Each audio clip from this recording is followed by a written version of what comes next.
Good morning, students. So today's topic is process of organizing, or you can say steps in organizing. Manager will follow these four main steps in the process of organizing, and these steps are identification and division of work, departmentalization, assignment of duties, and establishing reporting relationships. So we will discuss them one by one. First step is identification and division of work. First of all, the work will be identified and total work will be divided into specific jobs as according to predetermined plans. First of all manager क्या करेगा, identify करेगा कि मैंने अपने objective को achieve करने के लिए क्या काम करना है। ठीक है, उस काम को आइडेंटिफाई करेगा, उसके बाद आइडेंटिफाई करने के बाद उसको डिवाइड करेगा, काम की डिवीजन करेगा।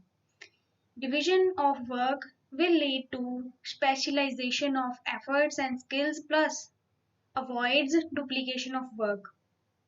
जैसे हमने ऑर्गेनाइजिंग के इंट्रोडक्शन में एग्जांपल देखी थी कि कोई कंस्ट्रक्शन कंपनी है, तो कंपनी ने अपना ऑब्जेक्टिव सेट किया था कि हमने 1 महीने के अंदर एक स्पेसिफिक बिल्डिंग को रेडी करना है। ठीक है, वो क्या था उसका ऑब्जेक्टिव। तो उसी ऑब्जेक्टिव के लिए जो मैनेजर है वो क्या करेगा, ऑर्गेनाइज करेगा। फर्स्ट ऑफ ऑल क्या करेगा, ऑर्गेनाइजिंग में फर्स्ट पॉइंट है identification and division of work. वो क्या करेगा, वो ये देखेगा कि मैंने कौन सा काम करना है, अपने ऑब्जेक्टिव को अचीव करने के लिए मैंने कौन सी एक्टिविटीज को अंडरटेक करना है सो दैट कि मेरा ऑब्जेक्टिव अचीव हो जाए। ठीक है, उसने देखा कि मुझे रॉ मटेरियल चाहिए, ये भी एक एक्टिविटी है, उसके बाद कंस्ट्रक्शन करनी है, ये भी एक्टिविटी है। क्लियर, तो उसने अलग अलग एक्टिविटीज को आइडेंटिफाई किया और उनको डिवाइड कर दिया। ठीक है, वैसे ही अगर हम किसी कंपनी की, किसी फैक्ट्री की या किसी मैन्युफैक्चरिंग कंसर्न की बात करें, तो अगर हमने कोई प्रोडक्शन करनी है किसी पर्टिकुलर प्रोडक्ट की, क्लियर, तो उस प्रोडक्ट के लिए हमें रॉ मटेरियल चाहिए। ठीक है, हमने प्रोडक्शन करनी है, फिर उसी रॉ मटेरियल को जब हम आउटपुट में कन्वर्ट कर लेंगे तो उसकी पैकिंग करी जाती है, फिर उसकी इंस्पेक्शन करी जाती है एंड फाइनली उसकी शिपिंग करी जाती है। ठीक है, तो हमने फर्स्ट स्टेप में क्या देखा, हमने आइडेंटिफाई कर लिया कि कौन कौन सी एक्टिविटीज जो कंपनी है वो परफॉर्म करेगी और उसको उन्हीं एक्टिविटीज से रिलेटेड काम से हम क्या करेंगे, डिवाइड कर लेंगे। जैसे कि अगर रॉ मटेरियल की सप्लाई करनी है तो हमने ये अलग से एक डिवीजन कर ली, प्रोडक्शन की अलग से डिवीजन कर ली, पैकिंग की अलग से डिवीजन कर ली, वैसे ही इंस्पेक्शन एंड शिपिंग की अलग से डिवीजन कर ली। क्लियर, तो फर्स्ट स्टेप में हमने क्या किया, आइडेंटिफाई किया और डिवीजन ऑफ वर्क किया। क्लियर, तो यहाँ पे उन्होंने बताया कि जॉब क्या है, job is a set of related task that can be performed by an individual. It should have specific and definite tasks to be performed.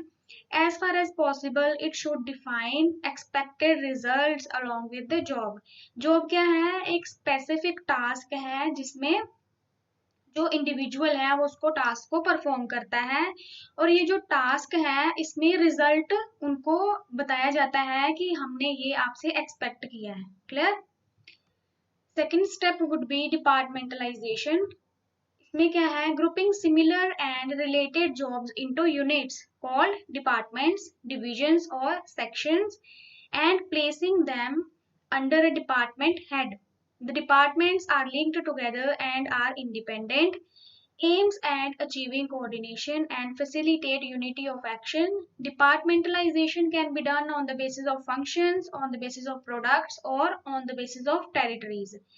Second step में हमने क्या करना है कि सिमिलर एक्टिविटीज या फिर रिलेटेड एक्टिविटीज को अलग अलग डिपार्टमेंट्स में डिवाइड कर लेना है। ठीक है, जैसे उन्होंने कैसे करा, हमने यहाँ पे एग्जांपल है पिक्चर में कि उन्होंने प्रोडक्ट के बेसिस पे डिपार्टमेंटलाइजेशन करी है। वो कैसे, जैसे अगर कोई कंपनी 2 प्रोडक्ट में डील कर रही है, ठीक है, तो कंपनी ने 2 डिपार्टमेंट्स बना लिए, एक प्रोडक्ट ए का, दूसरा प्रोडक्ट बी का।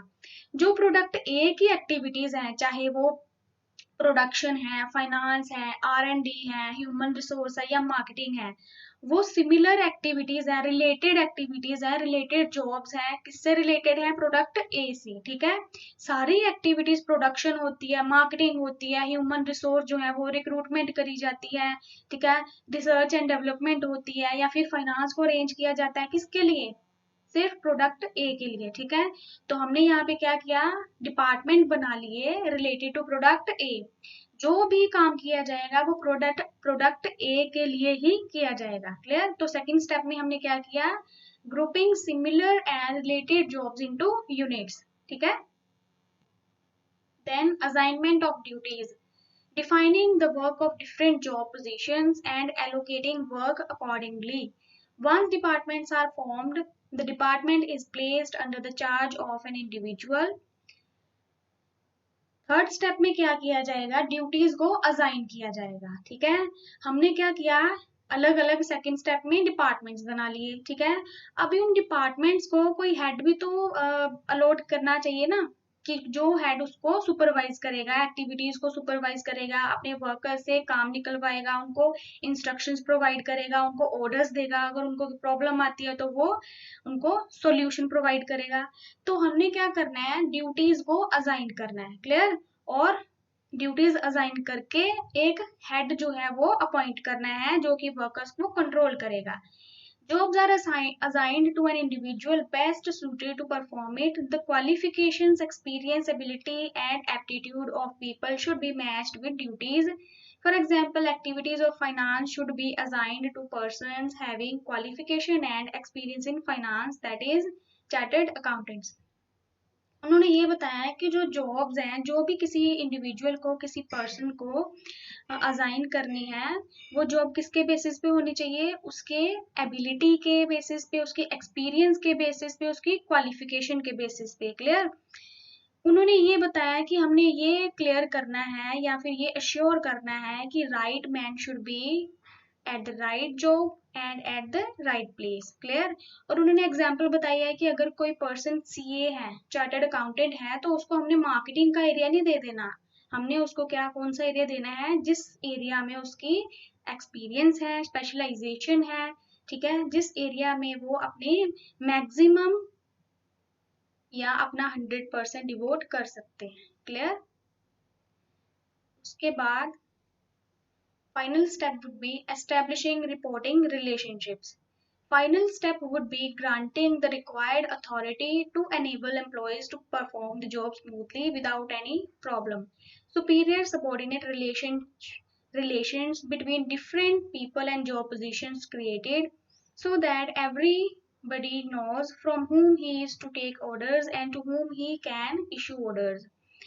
Finally क्या करना है, हमने ड्यूटीज को असाइन कर दिया, उसके बाद हमने सुपीरियर सबऑर्डिनेट रिलेशनशिप को बिल्डअप करना है, जिसमें क्या होगा, ये क्लियरली पता होगा हर एक वर्कर को, हर एक एम्प्लॉय को कि मैंने कहाँ से ऑर्डर्स लेने हैं। ठीक है, और मैंने अपनी परफॉर्मेंस जो है वो कहाँ पे जाके रिपोर्ट करनी है। क्लियर। और यहाँ पे उन्होंने ये बताया कि हमने एक हायरार्की, मैनेजमेंट हायरार्की क्रिएट करनी है, जिसमें chain of command from the top manager to the individual at lower level. This helps in maintaining proper coordination. मतलब सिंपली ये है कि कौन से पर्सन ने कौन से पर्सन से इंस्ट्रक्शंस लेनी है, ऑर्डर्स लेने हैं। ठीक है, और ये पता करना है कि मेरा काम क्या है। ठीक है, मैंने कौन सा काम परफॉर्म करना है, कब परफॉर्म करना है, और अगर किसी वर्कर को कोई प्रॉब्लम फेस करने को मिल रही है, ठीक है, कोई भी प्रॉब्लम उसको आती है, तो वो किन के साथ जाके कंसल्ट करेगा। जैसे यहाँ पे पिक्चर में बताया गया है कि जो वर्कर्स हैं वो कौन से मैनेजर के साथ कंसल्ट करेंगे। Clear. Line of hierarchy clearly define करेंगे, और अगर मैनेजर को कोई प्रॉब्लम आ रही है तो वो किन के साथ जाके कंसल्ट करेंगे। क्लियर।